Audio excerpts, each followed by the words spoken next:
So a lot has been made about Steph Curry's lack of a finals MVP throughout the Warriors dynasty. Despite having 2 regular season MVP awards, the finals MVP trophy has been elusive for Steph, and he was asked about it yesterday on TNT.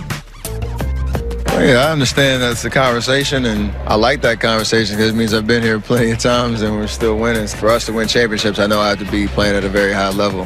Whether that means a finals MVP or not, I'll let that kind of work itself out. But in terms of chasing rings and banners, that's the first and foremost. You can't cheat the game that way. Here's the updated finals MVP odds. Oh, okay. Steph Curry, minus 140. Yeah. Kawhi Leonard plus 300. Draymond Green plus 600. My I don't know if you would call it a sleeper, but I think I'm going with Klay Thompson. Just got a little feeling. Kind of so do I. Right? Well, you gotta. A lot can happen in a series.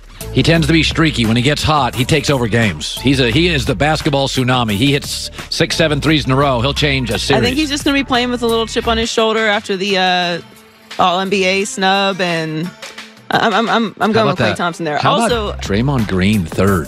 That's a lot of respect for Draymond Green.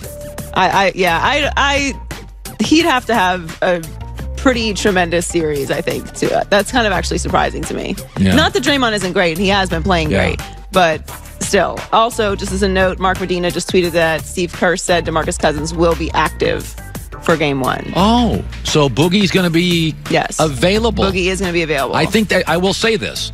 Between Gasol, Ibaka, and Pascal Siakam, Golden State could use a little size.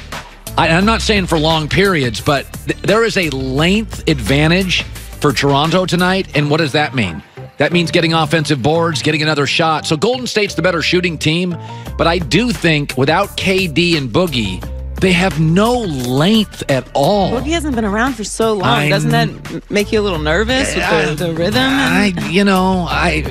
Golden State never makes me nervous. They just figure stuff out. I don't know. I'm going for the Raptors anyway. All right, so the Clippers have been pegged to be a potential Kawhi landing spot this summer. They currently have the highest odds to do so, and now they've apparently tried to take another unique approach to pursue him. According to Mark Stein of the New York Times, I love this. They have quietly looked into the feasibility of purchasing the portion of the rights to Leonard's claw logo that is still owned by Nike. Such an acquisition would theoretically enable them to bestow full control of the logo upon Leonard as part of their anticipated free agency pitch meeting with the Toronto superstar. And that was a good article yesterday. I read that. Yeah, no, that's kind of fascinating, isn't it? It very interesting. Now, Nike's likely not going to give this up because they don't want to see it on any New Balance clothing. This is part of the article as well. It's kind of unique how the Clippers would be able to delegate the money to do this as well. Even if you're not doing it, could I just say by getting this story out, it shows you how much love they have for Kawhi. And if I'm Kawhi reading that, I'm like, man, they really like me a lot. It is very creative. Yeah. It's interesting. I mean, they could also, if they were actually able to get it before the free agency period started, they could also use it for billboards and things like that. Can we put it up one more time for our FS1 audience to watch? It's a really cool logo. This is the hand logo, right? Yes.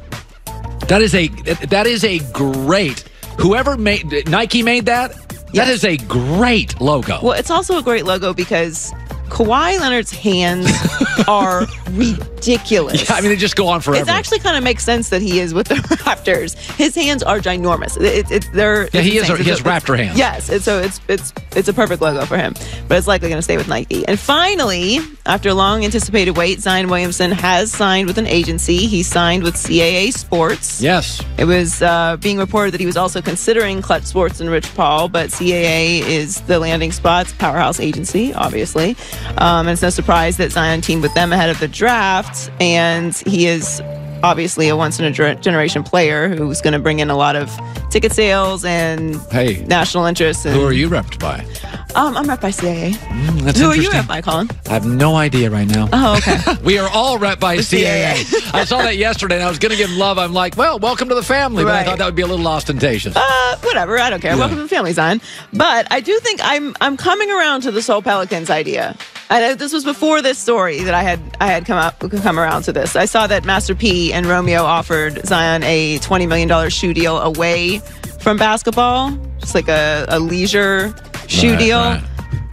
I really think that there could be something there with the Pelicans. I know we all initially had kind of our shock reaction to them getting the number 1 overall pick, but New Orleans is a fun city. A lot of people go there. Okay, so this is interesting. So, Joy, at the top of next hour, we'll go through this. I'm going to make my predictions on where guys go.